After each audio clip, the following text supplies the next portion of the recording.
चला तुम्हाला सांगते डार्क स्किनवर मेकअप करण्यासाठी काही टिप्स. पहिली गोष्ट, जेव्हा तुम्ही आयशॅडो बेस करण्यासाठी कन्सिलर घेता ते लाईट कलरमध्ये अजिबात आपल्याला घ्यायचं नाहीये. त्याच्यासाठी तुम्हाला डार्क येलो शेड घ्यायचा आहे, ज्याने त्यांचा डोळ्यावरचा डार्कनेस थोडा हाईड होतो. आयशॅडो तुम्ही जर ब्राऊन शेडमध्ये किंवा गोल्डन शेडमध्ये घेतला तर तो खूप सुंदर दिसतो डार्क स्किनवर, कारण तो स्किन टोनच्या बऱ्यापैकी जवळ असतो. जास्त पॉपी कलर वापरण्याची अजिबात गरज नाही. त्यांचा जो डार्कनेस असतो तो आपण ऑरेंज करेक्टरने चांगल्या प्रकारे हाईड करायचा आहे.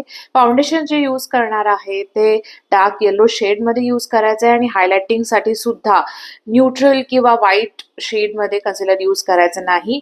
पावडरने लॉक करताना ते नेहमी लक्षात ठेवायचं की ती बनाना पावडर आहे आणि डोळ्याप्रमाणे तर तुम्ही मेकअप करू शकता. ब्लश तुम्ही कोरल शेडमध्ये यूज करा आणि लिपस्टिक त्यांच्या आवडीची यूज करा आणि इतका सुंदर मेकअप होऊ शकतो जर तुम्ही या टिप्स फॉलो केल्या तर.